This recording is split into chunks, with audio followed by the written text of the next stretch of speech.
Сәлем достар, сіздермен Айгерім. Бүгін біз сіздермен дәмі ерекше хачапури по-аджарски пісіретін боламыз. Жасау жолы өте оңай, сондықтан видеомды соңына дейін қарап, міндетті түрде жасап көріңіздер. Ең алдымен қамырын елеп алатын боламыз. Ол үшін бізге ұнды мен електен өткізіп алдым. Жұмсақ сары май, бір жұмыртқа, жылы сүт, қант, тұз және ашытқы қажет. Құрамдарының барлығын описание бөліміне жазып кеттім. Ең алдымен ұнымыздың ортасын осылай ашып аламыз.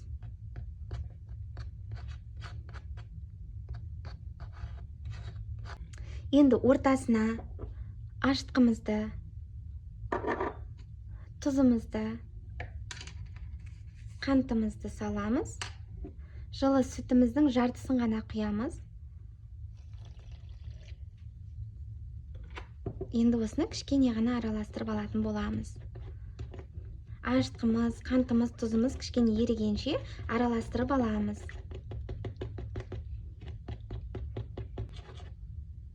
Мінекей. Енді жұмсақ сары майымыз саламыз.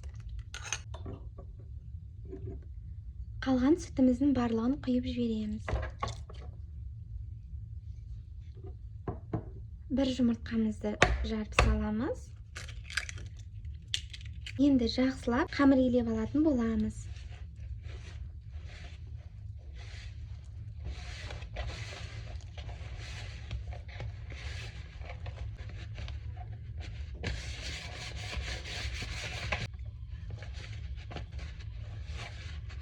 Мінекей, қамырымызды елеп алдық.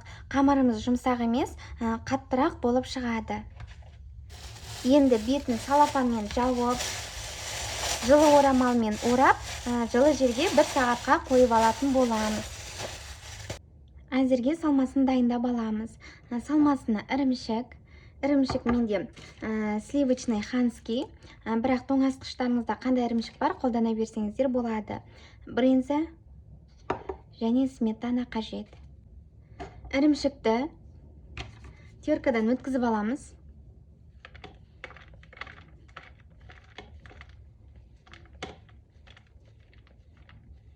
Енді брынзаны да үстіне өткізіп аламыз. Қаймағымызды салып,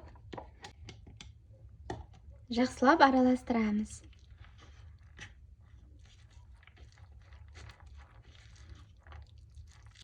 Мінекей, салмасы дайын. 1 сағат болды. Қамырымызды аламыз. Мінекей, көтерілген. Осыны 2-ге бөліп алатын боламыз. Бұл қамырдан 2 хачапури шығады.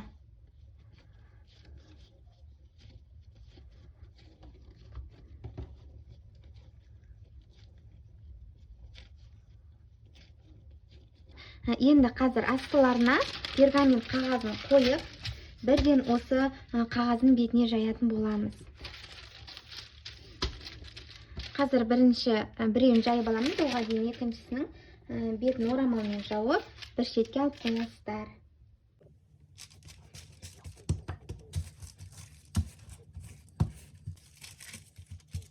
Мінекей, қамырымызды жайып алдым.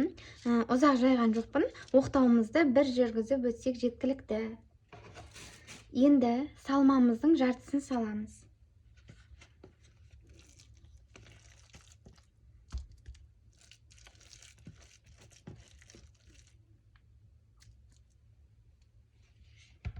Барлық жеріне жеткізіп жаймалап шығамыз.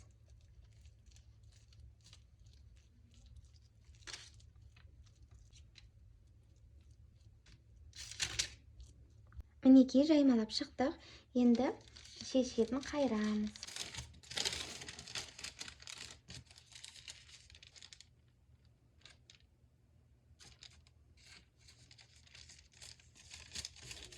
Екі шетін біріктіреміз.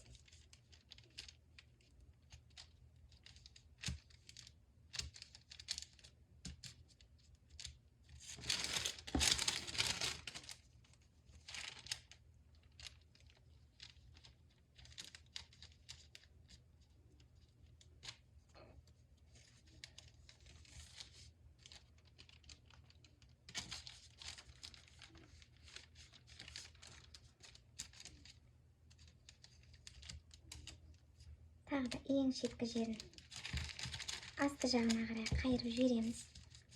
Біркелкі болу үшін.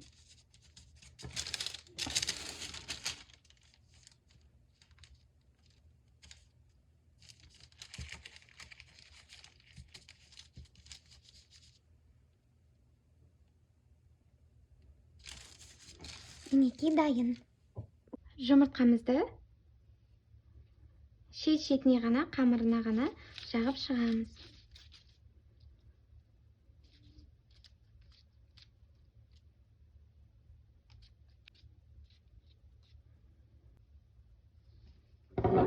Енді осыны пешіміздің табағына саламыз.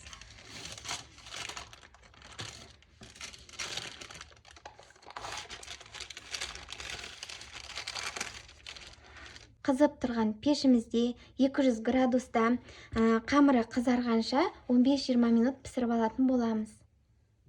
Біріншісі пісем дегенше, екінші хачапурimizni дайындаймыз.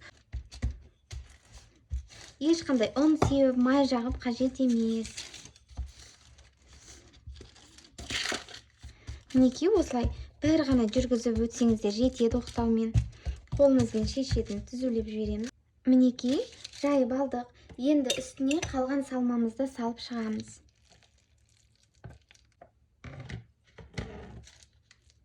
Жаймалаймыз. Жаймалап шықтық. Енді шешетін қайырамыз.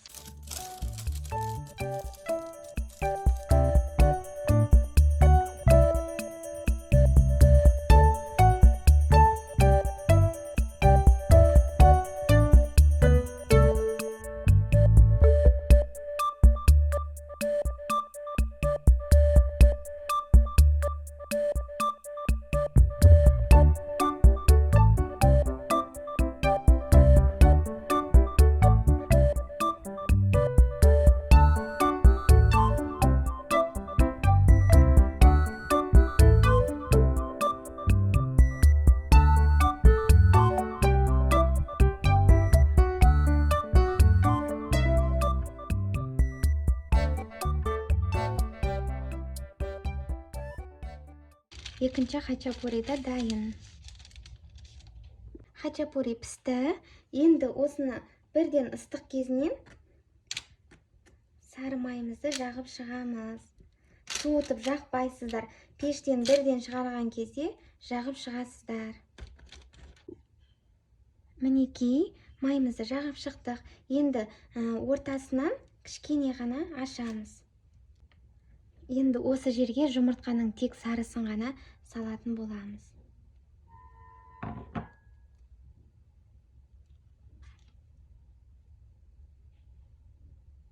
Осылай тағы бір 2 минут пешімізге салып алатын боламыз.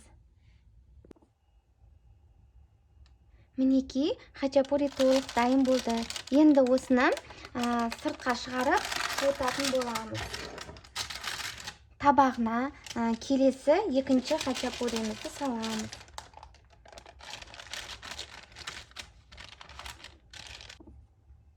Екіншісінде 200 градуста 15-20 минут пісіріп алатын боламыз. Қамыры қызарғанша пісіреміз. Екінші хачапуриміз да пісті.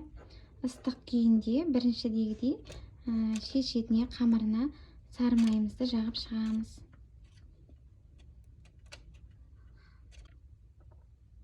Осы сары майды ортасына да жағып шықсаңыздар болады. Өте дәмді болып шығады. Ортасын ашамыз.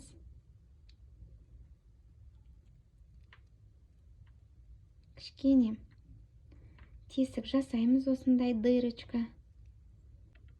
Жұмыртқаның сарысын ортасына саламыз. Енді осылай сарысымен бірге пешімізге 2 минуттай салып алатын боламыз.